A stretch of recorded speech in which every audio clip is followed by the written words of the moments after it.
देख रहे हैं पावर न्यूज भारत। बिल्डिंग्स भी बड़ी बड़ी बिल्डिंगें इमारतें खड़ी भी रहती थी, हम देख के खुश होते थे, फलाने भाई का घर है, फलाने भाई का घर है बोलो। आज ये आलम हो गया कि मैं बोधन से अपने घर से बाहर निकला तो सामने मेरे घर के टर्निंग पे एक चाय की दुकान है और थोड़ा सा सीधे हाथ पे मुड़ के बस स्टैंड की तरफ निकलते चला तो लेफ्ट साइड पूरे तरकारी की दुकान है, उसके आगे चिकन की दुकान है, राइट साइड पे मटन की दुकान है, आगे गए तो पंचर की दुकान है, उसके आगे गए तो कोई ऑटो चलाने वाले साहब है।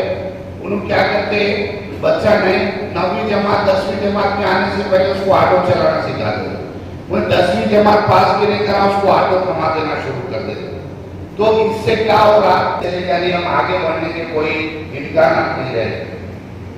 तो आप तमाम से मेरी गुजारिश है, एक और मसला है कि जहां पे भी मुस्लिम उम्मीदवार है, कोई जमात के जिम्मेदार एक बात बोलते मुझे इस चीज की बहुत तकलीफ है। देखिए आने के लिए तैयार है, एक हज्जाम का साथ देने तैयार है, एक मछेरे का साथ देने के लिए तैयार है, तो एक मुसलमान दूसरे मुसलमान का साथ क्यों नहीं देना चाहता? ये मेरा सवाल है तमाम लोगों से। आप तमाम लोगों से, जितने भी आज ऐसी कौम है जिसको हम पसमानदा बोलते, जो दलित है, जो पसमानदा बोलते कि गरीब कौम है, आज दलितों से भी सबसे बड़ी कौम मुस्लिम कौम है। आज एक दलित, मेरे को अफसोस है कि कोई जमात के लोग, कोई मौलाना लईक साहब आए थे निजामाबाद से, कोई भी लोग इसके ऊपर बोधन में किसी तरीके का एहतजाज नहीं करेगा। आप देखिए छोटी सी चीज, अगर ये कोई दूसरी कौम की लड़की के साथ ये चीज हो जाती तो जो है खून की नदियां बह जाती थी रोडों, इस तरीके का आलम हो जाता था। तो हमारे पास इत्तेहाद कहाँ गया? इत्तेहाद को कहाँ छुपा लिए हम लोग, इत्तेहाद को कहाँ रख लिए?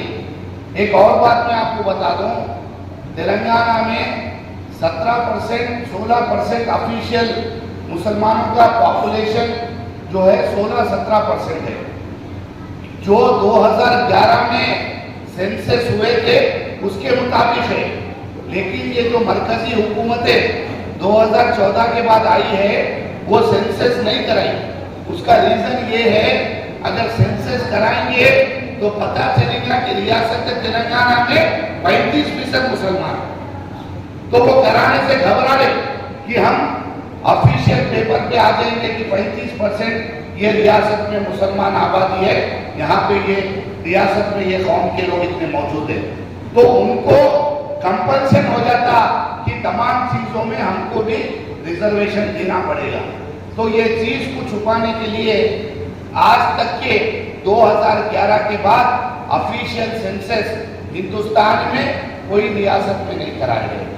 आप तमाम को बताता चलूं कि तेलंगाना रियासत में 30% तक मुसलमान मौजूद है। और मैं आपको एक छोटी सी बात बता दूं, अल्हम्दुलिल्लाह आप तमाम लोगों की दुआओं से सिर्फ एक ही एमएलए होंगे। जब तक 30% मुसलमान है तो कम से कम हमारे 40 एमएलए 35 एमएलए ये रियासत में कम से कम रहना चाहिए। तो मैं एक ही एमएलए हूं। और आपको बता दूं, दिगर कौम के लोग हैं जिनकी आबादी 3.5% है रियासत तेलंगाना में, और उनके एमएलए 58 एमएलए 58, जिनकी आबादी 3.5% है और उनके एमएलए रियासत तेलंगाना में 58 एमएलए। बड़े अफसोस की बात है, पहले तो हमको कोई जमात से टिकट नहीं दिया। जब तक ऐवान में आपकी नुमाइंदे हिंदुस्तान में ऐसे हालात हो गए कि चेहरा रख के कोई इंसान रात में बाहर गया तो घर वाले परेशान हैं कि वो महफूज घर वापस आ पाएंगे या नहीं आ पाएंगे। इसका रीजन ये है, उत्तर प्रदेश, हरियाणा, बिहार में वहां पे जहां पे फिरका परस्त ताकतें हुकूमत चला रही है, वहां पे किस तरीके से जुल्म किया जा रहा है आप देखिए। आजम खान साहब उत्तर प्रदेश में आपको, आपकी अहलिया को, आपके बच्चे को, सबको अंदर कर दिए। कई रास्ता में नवाब मलिक साहब को 1990 में आपके ताल्लुकात अंदर वर्ल्ड के साथ थे बोल के 4 साल से उनको जेल में बंद कर दिया गया। जहाँ पे इस तरीके की हुकूमतें हैं, जहाँ पे फिरका वाराना ताकतें हुकूमत कर रही है, वहाँ पे हमको ये चीज देखने को मिल रही है। किस तरीके का दहशतगर्दी का माहौल बना के हमको डराया धमकाया जा रहा है। मेहरबानी करके अल्लाह रब्बुल इज्जत हर किसी को अक्ल सलीम दिए हैं, तो आप तमाम लोगों को सोचने की जरूरत है। देखिए, एक मुस्लिम भाई की मदद करने के लिए आपको शर्मिंदा होने की जरूरत नहीं है। आप जो है हमारी ताकत बनना चाहिए, आप एक दूसरे की ताकत बनना चाहिए। आप बल्कि आगे आके हिम्मत के साथ हम आपके साथ है, आप आगे बढ़िए। एक छोटे से अगर कोई बनिए की दुकान है, मामूली सी बात है, कोई बनिया कम्युनिटी के आदमी खड़े हुए हैं इलेक्शन में, तमाम कौम एक हो जा रही उनकी, और आगे पीछे पड़ के मट्टी पलित हो जा रहे, मन मिट जा रहे कि भाई हमारे आदमी को लेके आना है, हमारे आदमी को लेके आना है, मैं धोबी हूं, हमारे कौम के आदमी को नहीं देते क्या? इस तरीके की लड़ाई वो लोग चालू कर दिए। तेलंगाना में आप लोग देख सकते हैं कई जगह पे कोई बकर खसा है, बकरे पालने वाले यादव कम्युनिटी के लोग हैं, वो तमाम लोग एक इकट्ठे हो जा रहे हैं। लेकिन हमको क्या हुआ है? ला इलाहा इल्लल्लाह मुहम्मद रसूलुल्लाह का कलमा पढ़ते हुए कई जमातें, कई चीजें, उसके ऊपर मैं नहीं जाना चाह रहा, लेकिन हम तमाम लोग अल्हम्दुलिल्लाह मुसलमान हैं। तो मेरी आप तमाम से अदबन गुजारिश है कि आप अपने वोट के हक का इस्तेमाल कीजिए।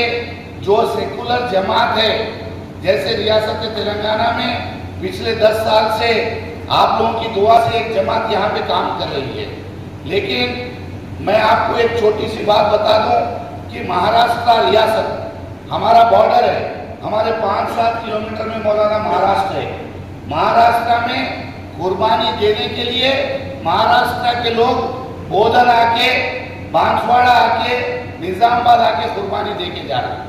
ऐसी हालत हो गई कि हम हमारा जो हमारी ईद है वो भी हम खुलेआम नहीं मना सकते, उस पर भी पाबंदी लगा दी गई। तो आप सोचिए किस तरीके का माहौल है। लेकिन अल्हम्दुलिल्लाह रियासत तेलंगाना में हर तरीके से मुसलमानों की यहाँ पे हिफाजत की गई, हर तरीके से। कोई एक छोटा बाल बराबर का ऐसा हादसा किसी के साथ पेश नहीं आया कि मॉब लिंचिंग की गई, किसी को मारा गया, किसी को तोड़ा गया। इस तरीके से कोई भी ऐसा,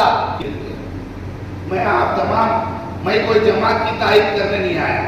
यहाँ पे कुल जमात की इजलास है, आपका वोट का हक आपको इस्तेमाल करना है, लेकिन इसके साथ साथ हमारी नुमाइंदगी भी बहुत जरूरी है।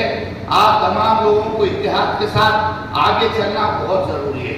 इस तरीके का माहौल बन चुका है कि अगर एक मुसलमान उम्मीदवार है कि तमाम सियासी ताकतें, तमाम फिरका परस्त ताकतें कोशिश सिर्फ ये कर रही है कि इनकी जमात में फूट डालो, भाई इनको एक होने मत दो। एक साहब हमारे यहाँ पे, एक बीजेपी पार्टी के साहब है, उनका स्टेटमेंट आ गया कि भाई शकील साहब जीतने वाले हैं, तमाम हिंदू एक हो जाइए। तो इस तरीके की बातें माहौल को खराब करने की, दहशतगर्दी पैदा करने की बातें। लेकिन अल्हम्दुलिल्लाह एक सच्चा मुसलमान यहाँ 10 साल से आप तमाम लोगों की दुआओं से, हिंदू, मुस्लिम, क्रिश्चियन, सिख, तमाम लोगों के वोट से आज 10 साल का हादसा बोधन में कभी पेश नहीं आया। कभी ये 10 साल से मैं एमएलए हूँ यहाँ पे, कोई ऐसी छोटी सी हरकत कि भाई हिंदू मुस्लिम का कोई मामला हो गया या कोई ऐसी फिरका वाराना वारदात हो गई, ऐसा कोई मामला पेश नहीं आया। अल्हम्दुलिल्लाह लॉ एंड ऑर्डर मेंटेन करते हुए तमाम लोगों को कि भाई अल्लाह ना करे कि ये तोहमत लग जाए कि भाई एक मुसलमान है यहाँ पे और देखो यहाँ पे कैसा आलम है, हमको इस तरीके से हम पे जुल्म किया जा रहा है, ये कोई भी नहीं बोल सकता। आज तमाम लोगों को एक इंसानी तरीके से, एक इंसानियत के तरह हम लोग आगे चलते हुए जा रहे। 10 साल से यहाँ पे कोई ऐसा हादसा नहीं हुआ। अल्हम्दुलिल्लाह रियासत तेलंगाना में भी हर तरीके से तमाम जमातों की हिफाजत होते हुए ये हुकूमत आगे चल रही है। और मैं फिर आपको बता दूं, एक शकील नहीं, एक शफीर अली नहीं, एक और कोई नहीं, एक असद साहब नहीं, एक अकबर साहब नहीं, और 50 लोग नुमाइंदगी करने की जरूरत है।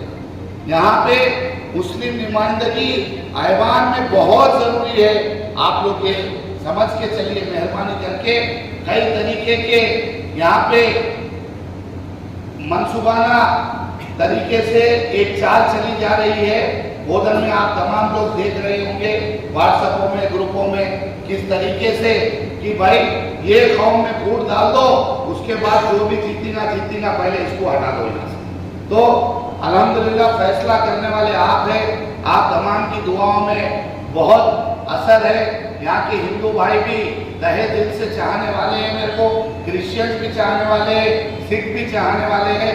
आप तमाम से दुआ गो हूँ कि आप लोग दुआएं कीजिए और अपने वोट का आप इस्तेमाल कीजिए, मुकम्मल तरीके से वोट कीजिए। मैं यहाँ के जमात के तमाम जिम्मेदारों से गुजारिश करता हूँ कि हमारा हक है, आप लोग खुल के बोलिए। अगर आप लोग नहीं बोलेंगे तो हमारे नौजवान कैसे आगे बढ़ेंगे?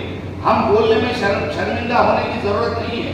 क्यों कि आपके एक कौम का आदमी, आपका एक मोमिन भाई है, तो आप बेशक जो है बिल्कुल ढिंडोरा पीट के बोल सकते, बिल्कुल सीना तान के बोल सकते कि भाई हमारा भाई ठहरा हुआ है, हमको एक जयंती के साथ इनकी मदद करनी चाहिए। मैं आप तमाम से आपका पहले शुक्रगुजार हूँ कि आप लोग तमाम कुल जमाती इजलास बुला के जो लोगों को वोट डालने के लिए जो जिस तरीके से यहाँ पे बयान दिए गए हैं, मैं आप तमाम का शुक्रगुजार हूँ। इंशाल्लाह आपसे दुआ गो हूँ और उम्मीद रखता हूँ कि तमाम जमातें इंशाल्लाह मेरा साथ देंगी। आप तमाम नौजवानों बुजुर्गों से भी मेरी गुजारिश है, मेहरबानी करके इस तरीके की बातों में मत नहीं आइए। छोटी मोटी कोई नाराजगी मेरे से है, मेहरबानी करके अल्लाह के वास्ते माफ करके चलिए, क्योंकि ये चीज ऐसी जरूरी है कि आपकी छोटी सी गलती ये हमारी तारीख बदल देगी। लोग सोच रहे कि एक है, इसको हटाओ पहले, इस तरीके से यहाँ पे कोशिश की जा रही है। तो मेहरबानी करके ये तमाम चीजों में ना आइए। अल्लाह से मेरे लिए खुसूसी तौर पे और हम सब के लिए दुआ कीजिए।